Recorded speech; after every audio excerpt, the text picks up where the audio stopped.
Welcome to the Adderley podcast. Yeah. Hi guys, once again, my name is Phoebe. My name is Candy. And I'm Tabitha. Yeah, so we've all been here before. We don't need to go through the introduction again. We assume that we've created rapport, so you know us now. We're old faces. Yeah, like we're now friends. We are connecting. Anyways, today we're talking about an interesting topic. Drum roll. Finances, money. We're talking about money today, and we have the how do they call them, like the rich aunties on set today. In Jesus' name, Amen. Amen. Yeah, we're going to break down this topic, and we hope that at the end of it we all have a good understanding of money as a woman. Yeah, I think we don't do a good. Okay, I think I'll speak for myself. As a Christian woman. Yes, I think we need repentance. Anyways, first question. What's the craziest financial decision you've made? Okay, so I was sharing earlier that I'm not a very risky person with finances. Yeah. But I have a son who is my whole, half of my world. My other world is my husband at the moment. So any chance we get to spoil him, we really do. We rather eat beans the whole week, but he will have that toy. Ahu has all the toys in the world, guys. Yeah, so like whenever I go to the supermarket, even the attendants know that I go to look for milk, what. Ahu walks to the toys and he picks a toy, and if we can afford it, we take it. But yeah, so all my monthly expenses are at risk of getting done. So technically, he's the financial decision himself. Ahu is the riskiest financial decision you've ever made. He's the real boss of our finances. Yeah, at the moment. Yeah. What about you, Candy? I think I'm pretty risky with finances. Yes, you are. I'm very oh my god, I don't even know which to choose.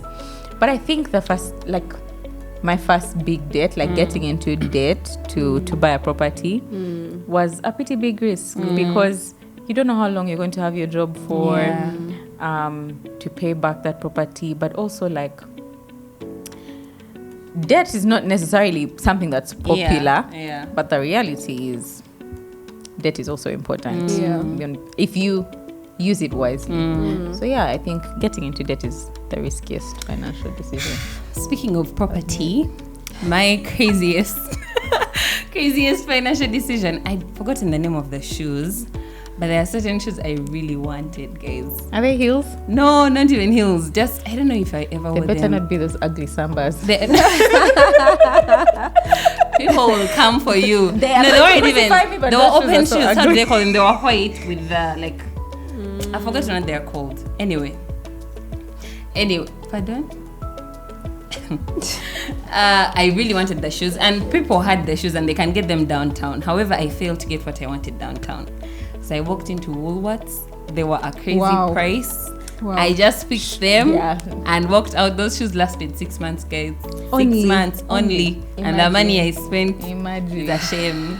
But I thought that was a splurge. Yeah, it was. I mean, property. No, but it's a worthy splurge. No, but shoes are property. You can add them to your portfolio. Anyways, how has becoming a Christian affected the way you view money? So I want you to share the old perspective and your new perspective in view of being a Christian. Okay. With regards to finances, I grew up very sheltered. Daddy provides for everything. Mommy provides for everything. My first introduction to money, responsibility for money, was when I got married. And by then, we live in Uganda, whereby people, to be able to make us a lot of money, people get bribes. So they are people who work in ministries, even in private companies, you take bribes. That's how people go about it. So if I ever encountered someone who worked in those jobs, I always assumed that, it was okay. Like they were being dishonest. Exactly. Yeah. And like I because it's Uganda, it's hard to survive in. I did not see the any problem. Until I got married, and then I married an engineer who is also always faced with such situations, and his stance is not to take the bribes. So even me, it was a very harsh reality check, because I was thinking I'm going to be rolling in millions, and it's like, look, babe, it's our salaries. Love Jesus. God will provide for us. And trust Mwami Kaganzi. Exactly. To do that. So that's how it changed for me. Marriage changed that for me. Wow. Yeah. So get married to get your money right. Anyway, it's Gandhi. I don't know if I have like a stark difference. I would say like mine was like a mixed balance. I do think that I was sheltered, still am to a certain extent, because I'm not married. Yeah. But there was also a lot of financial literacy that I got. Like my parents are very financially literate, but also very intentional about sharing and teaching that. So like things were always a discussion at home, like decisions that were made. Are we going to take this trip? Are we going to invest in this? This is how much they bring in, and this is how we use it. This is how we save, this is how we invest, this is how much we give to God, or this is how much we give to help people. So just watching that dynamic, I think for me informed a lot of how I viewed things. I think that the distinct difference that being a Christian has made is trust, is depending on God And not on for provision, and not on the means he's using. Yeah. So I think trusting and depending that provision ultimately comes from God. That's not to say don't work hard, because he who does not work shall not eat. And that's not to say don't be literate, don't educate yourself, don't put in the work. But ultimately it's the Lord who provides. And there'll be times where you put in the work and you'll still lack. True. Yeah. And you actually have to be totally, completely reliant on God for every single thing. So that's the difference, I would say. That's been the big difference. Interesting.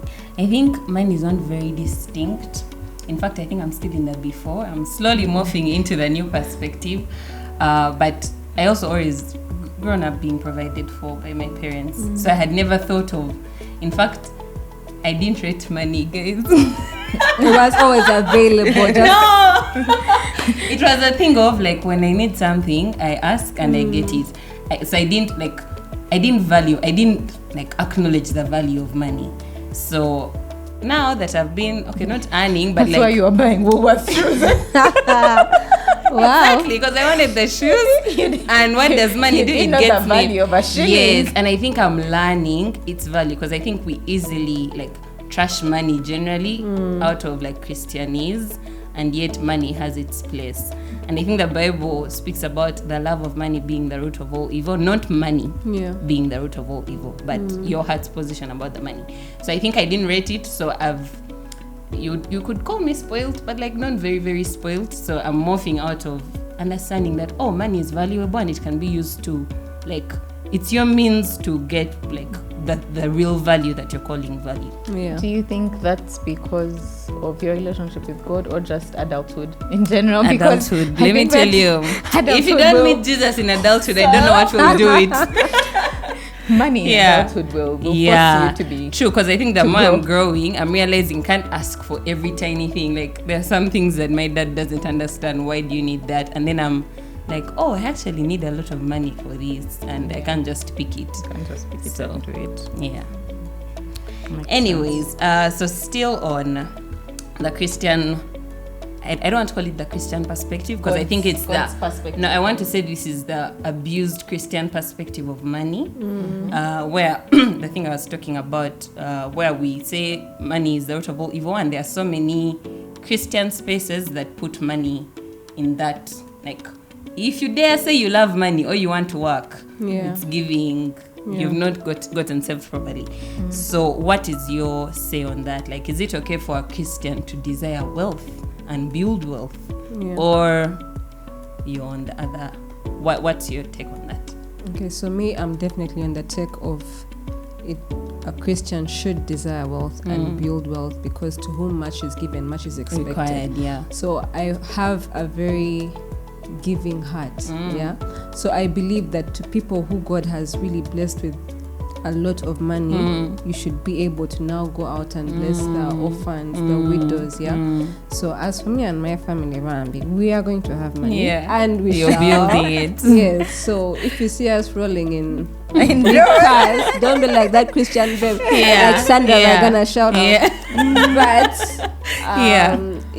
but I will give.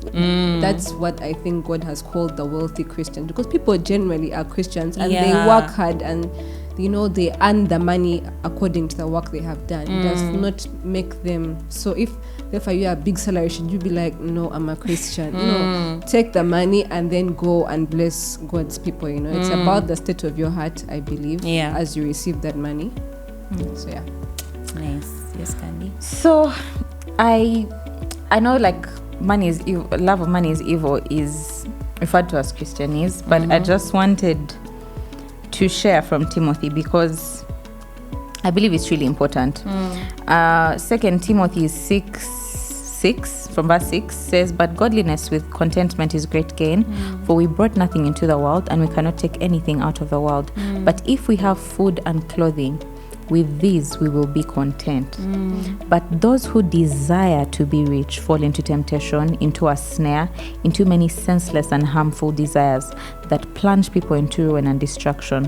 For the love of money is the root of all kinds of evil. It's through this craving that some have wandered away from the faith and pierced themselves with many pangs." And what that speaks to is the fact that nobody, like, when you see people and they're on the news, or like you see, like, maybe like a Christian and maybe they have a church and they are taking loads of money, that's not the way they start.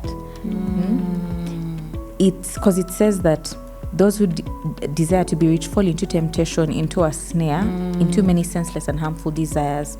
And it says it's through this craving that some have wandered away from the faith. So wandering is not like you just became a lover of money and a big thief. It's like you wander away slowly.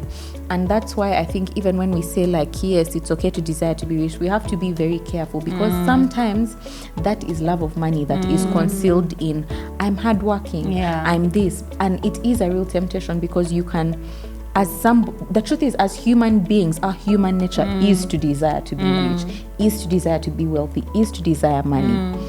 And while it is absolutely not wrong for you to work hard and to be able to provide for yourself and for your family and for those that are needy in your community, I think that it's important that you genuinely ask God to reveal the desires of your heart, to make sure that you're not covering up your desire for money in, I want to give, because the reality is, when you do get that money, what percentage of it goes to you and what percentage of it goes to the giving, goes to all the giving, but also goes to the work of the Lord. You get. And there's the aspect that at the end of the day, everything you have, if you belong to the Lord, belongs to the Lord. So yes, the love of money is the root of all evils. God's greatest desire for you is not for you to be rich. God's greatest desire for you is for you to gain Him. For you to be holy. With or without money. Exactly. For you to receive salvation. So as a Christian, someone is not more pleasing to God because they have money. The reason some Christians have money and others don't is not because they are better Christians. However, that being said and that being made clear, another Christian can be more wealthy than you because they are more educated, because more hardworking, more financially literate. Lazy. So the truth is, God causes the sun to shine on both, you know, both his people and his non-people. The sun shines on them all.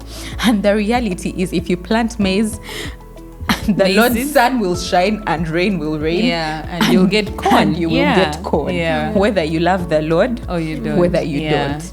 So as the lover of the Lord, plant the maize. Yeah. He's not going to miraculously give you as it's corn. Raining. It's going to rain with some corn. It's going to rain with some corn for you just because you love the Lord. It can. So, but it's not because yeah, anyway.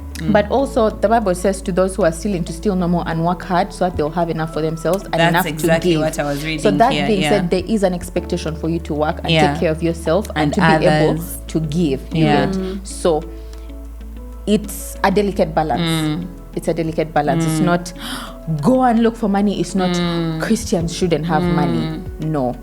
But it is you ought to work hard. And if God has graced you to be in the position to take care of yourself and to take care of others, or to be in a space where you can give to his work, because there are missionaries that go out every day and give their lives for the gospel in ways we can. Churches need support. Exactly. And they need to be supported. And that's ways that you can contribute to the work of the Lord, and that costs money. So I think that even in the aspect of you as a lady that loves the Lord, there is wisdom in you being able to, you know, save for the rainy days. Not all women work. Some women are full-time stay-at-home moms, but that doesn't mean you can't make good financial decisions in the way you run your home. So my advice would be gain financial literacy. Wow. What I'm hearing in what you are saying is desiring money, desiring wealth is not wrong or right. Okay, it's not wrong, but as a Christian, you need to check your heart. Yeah, like I think that's the important bit to pull out, because like it's even the Bible shows advantages of having wealth. Like you're going to help the church, you're going to help the poor, but what is your heart? If you're helping the poor and you're helping the church, but your heart is far from God because of money, I promise God is disgusted by your wealth. And so I think it's check your heart, and even as you're pursuing wealth, let it be according to the godly principles. Because like Tabitha shared, there are so many ways to get wealth. You know that meme of your family just needs one big thief. One big thief. And generational wealth has entered the picture. So it's like generational wealth starts with one big thief. So there are so many ways, and yet as a Christian, your approach to achieving wealth, maintaining wealth is guided by one, checking your heart, but also godly principles around the matter. Nice. Wow, guys, we're gonna make dollars. If the Lord wills. If he wills, definitely. He might will for you to be in poverty. Exactly. There's a scripture actually that comes to mind that I want to read. Proverbs 30, verse 7 to 9. It says, 2 things I ask of you. Deny them not to me before I die. Remove far from me falsehood and lying. Give me neither poverty nor riches. Feed me with food that is needful for me, lest I be full and deny you and say, who is the Lord? Or lest I be poor and steal and profane the name of my God. And when I discovered this, I was like, wow, like this is the view I want to have of money. I don't want money at the cost of Christ. And the thing is, money can be a problem whether you have a lot of it or too little of it. Like you're tempted on both extremes. So it was such a, like I was like, wow, this psalmist was, I like it. So I think it's a nice attitude to adopt. Like let it not cost you Christ. So pray, like your prayer at the end of the day is that nothing costs you Christ, whether the lack of or plenty of money. I think it also speaks to how too much of anything is bad. Definitely, in the sense that yes, as a Christian, as the earlier verse says, if you have what to eat and shelter, you ought to be content. Contentment is a big deal in the sense that he has also given the bare minimum. At the end of the day, you still need what to eat. You still need shelter. So even when he's talking about contentment, it's not have nothing and zero and be content with that. No. But as he said, too little might cause you to steal. But too much can cause me to deny you and be like, yes, the Lord. Can take your heart from God. Because the reality is the cost of acquiring extreme wealth. Definitely. Like When did you give the Lord time? If you had all that time. He's a bit honestly. Yeah. But yeah, I think for us, in our marriage, we learned that contentment in finance lesson very hard in our first year in marriage, because even my husband also came from a very sheltered background. So, you know, when you come from a home where you're eating sausages for breakfast every day, cheese. If you buy cheese in the supermarket, thanks. Then you come back from honeymoon and you know it's you and this person looking at each other. Yeah. Rent is paid for. There's food in the house. Yeah. but it's not the food you want. Thank you. Yeah. It's not chicken every day. It's not Java's every day. It's not KFC every day. It's like go home and Eat what's eat at what home. is there. Exactly. So we really it was such a hard lesson for both of us. And as you are reading the verse, it just reminded me of that time. Yeah. Wow. For you, which marriage do you have to refer to? Anyway. From what we've discussed, because we've talked about like having a godly perspective towards how you handle money, what are those things that we can break down clearly on how we can be faithful stewards of wealth or money as Christians? Like, what are those things you can break down? Because sometimes we speak about things in an ambiguous way that like leaves That's someone not practical. Yeah, someone is like, I listened to a podcast about this, but I still don't know Like, what they said. There's no exact Yes. steps that I can take on what to do. So what I guess the question is too, what are those actionable points you can do, but also how can you keep your heart in check about finances? I think I already mentioned one, having a principle in the workplace. So again, if you're in a workplace whereby you have easy access to a lot of money, that contentment comes in. Remembering where your heart is in the Lord regarding finances plays a very big part, but it is so hard. It's easier said than done. When someone places a deal of like randomly saying this has not happened to me or anyone I know, but somebody places a deal of like 100 million before you to like push them through a project, and you have to remember that I said, as for me and my household, we will serve the Lord. But Abu needs new toys. He will get toys of 10k. He will be fine. You don't even know the difference in price. Thank you. If it's plastic or if it's Montessori, you may even play with the package than the toys. toy. Exactly. So it's a daily thing. It's a daily renewal of your heart, because every day has its own challenges. Now, like right now, I don't know when this is being released, but we are expecting a child. So we are thinking of hospital bills, a new baby coming in. Will I have breast milk or we need formula? You get like we need a bigger space, and then the devil presents this before you, and you have to remember that contentment. God has provided for us this whole way. He knows what our dreams are. He knows how he's going to use us. So just stay in that contentment, and you know, and the Lord is faithful, or at least he has been faithful our whole marriage. We have never lacked. So that's for me, the daily renewal in the workplace. Then also Candy mentioned something about pregnancy. In the workplace, it's a very real situation that I think is not spoken enough about. How women are met with challenges in pregnancies, and they can't go back to work, or like the workplace is not accommodating enough for them to handle their pregnancies. So the saving culture, cultivating the saving culture, and I think it's not something that many Ugandans have.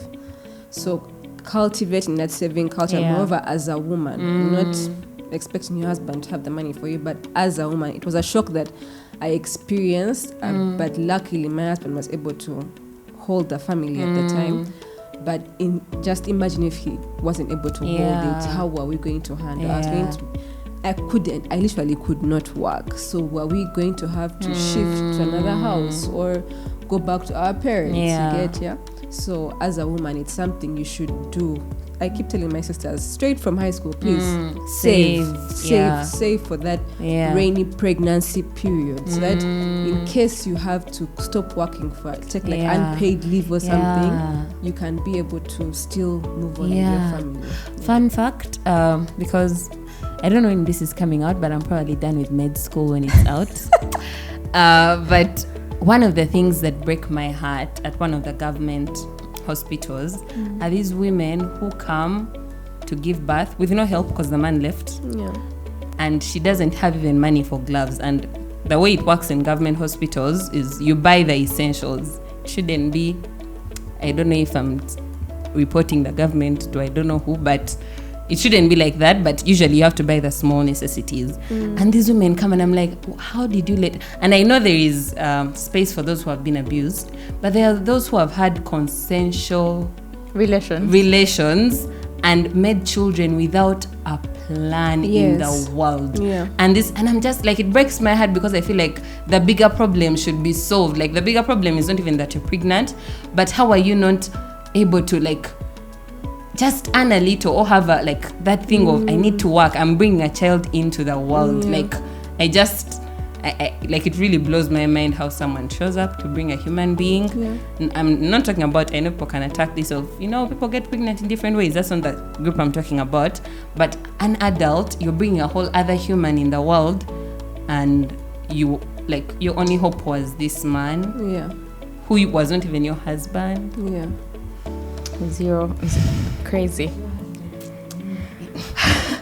Thank you. I think I'm grateful for community because I would say like there are a lot of lessons I learned now, like for example from doing life with Tabitha, just like watching her journey through motherhood and through being a wife and handling a family, that also kind of like helped me prepare better before my time comes. And I would say another practical thing is track your expenses. It's very simple, but it should be something that's done. As a human being, you ought to know how much you spend in a day, how much you spend in a month, and on a good month, and know of your monthly expenses. If you are in a lean month, if you are in a tight spot, what can you cut back on sufficiently? It may even just be switching from borders to taxis. If you know that maybe in a month, my living comfortably, my expenses maybe are like 600k.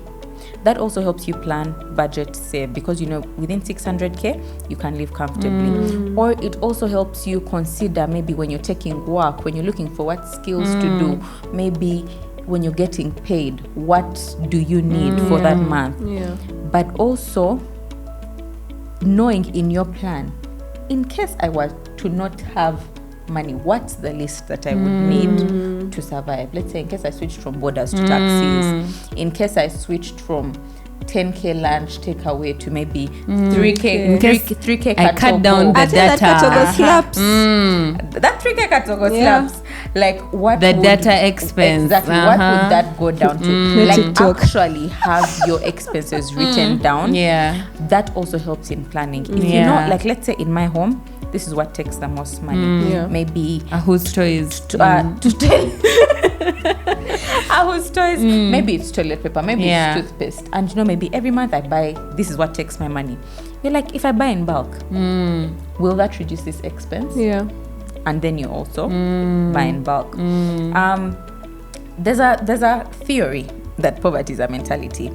It's true to some extent, but it's not to some. Because sometimes living day to day can be more expensive than buying in bulk and planning for the future and stuff like that. But living day to day comes from thinking that you can only afford today. But also that mentality that I've gotten money, now that I've gotten it, let me use it to get what I want now, versus knowing that I worked for money will be there. I will work for it tomorrow. So just because I need shoes now, I have to buy them now. You actually to be there, and you actually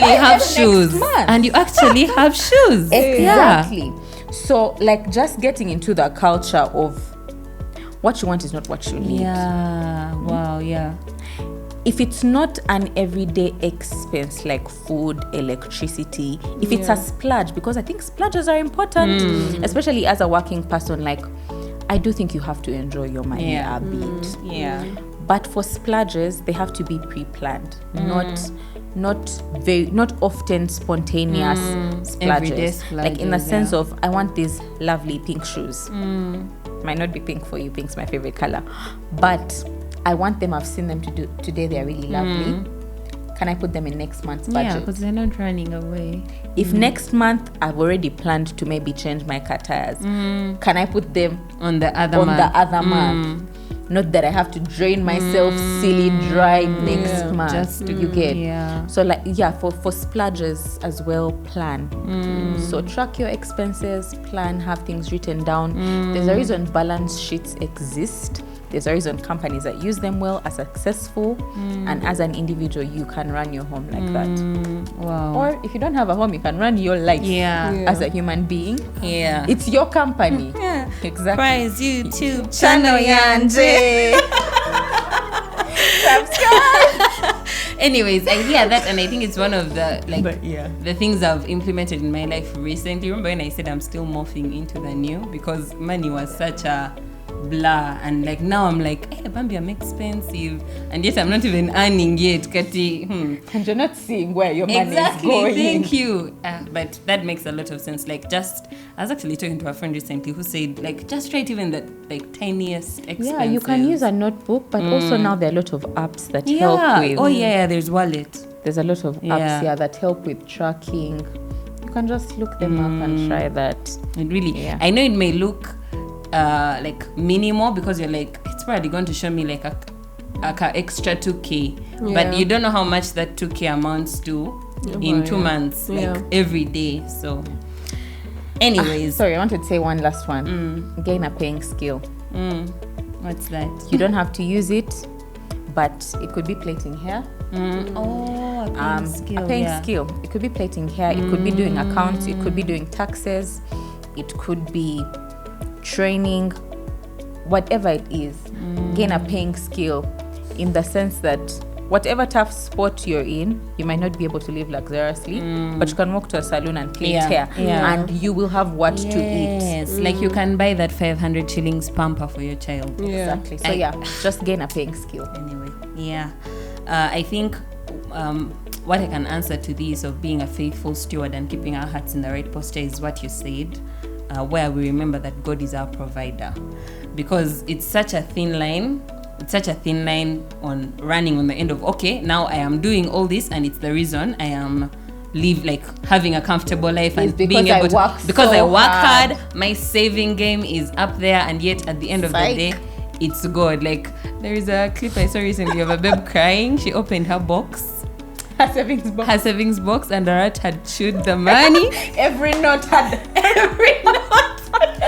saw it. Oh my goodness. So at the end of the day, it is the Lord. You make your plan. Exactly. But the Lord had other plans. And I know it sounds like as if it contradicts itself, but it's just your heart posture knowing, first of all, this is God's money, and you're being called to be faithful, faithful with it. So even the things we're talking about, saving and just spending money wisely, there are things God would like you to do. I promise He also doesn't imagine you just being reckless with money. So it's just keeping your heart in that place of, first of all, it's God's money, and He chooses how He provides for me. And at the end of the day, I'm not I'm not the one making it happen. I am doing all these things. I think it speaks to our salvation generally. It's God saving us, but we are putting in the work. And our work, like He can do without our work, but put in that work. Does that make sense? But I think also importantly, even if you're not getting it right now, even if you don't get it right for a long time, the important thing is that you believe in the Lord, because His biggest desire for you is to find salvation. You might be struggling financially, and all this advice, this financial literacy, it's important, and it helps us in our salvation journey here. But at the end of the day, we ought to look to we ought to look to the end. We ought to look to heaven and prepare more for that than for here. But if you can do both, cheers. Wow. Okay, this is an extra question that came, and I'm going to ask it last because I don't even think I have an answer myself. But it came from IG, where someone asked, is working on Sunday a sin? And we shall end with your answers, ladies. I really don't have an answer. I think it depends on the denomination you're in. So I think for Seventh Day, that's not even. I don't know. I don't know. There's a scripture that talks that speaks to one man 1 day is important, to another all days, but all days are the same. It's all for the glory of God. And whatever one believes, speak to that for exactly, you. If that's what you believe. And so if you believe that Sunday is an absolute important day, and that is your Sabbath, and that is your time with the Lord, if you work on that day, i.e. prioritizing your work over God, then I do think that can be sinful. However, there are people that do not see Sunday as that one day dedicated to the Lord. There are people that every morning they have set out maybe 2 or 3 hours that they spend with God, and that's their sacred time. If you have set that as your sacred time and you spend that time working, then that might be a sin. I don't think it's one size fits all. I think, as you said, it comes down to your heart. And are you the sin in that is prioritizing your work over God. Is that what you're doing? And that can't be determined by the day on which you work or the hours you work. Because there are people that don't work on Sunday and spend Sunday doing sinful things, or don't even speak to God at all the whole day. So, I think the point of the Sabbath was the thing we've been talking about, to remind us that we are not sustaining ourselves. It is God. So, like you said, I think maybe we need more research on the Sabbath. Like, it's a big discussion, and probably it would need an episode or season of its own, maybe, if we did the research, because I think so many people have so much to say. But I think, at least for now, what I'm running with is the principle of having a culture of remembering that just rest, basically, to remind us that it's not you sustaining yourself, it is the Lord, and it's rest that reminds you of that. So, yeah. Thanks, ladies. Thank you too. Let's go make the dollars. But even if the dollars don't come, gain Christ. Heaven is the goal. Alrighty. Okay, see you next time. Like, subscribe, share. Share. And comment what you'd like us to talk about next, or any questions you might have. Actually, put the questions in the comment section. See you next time.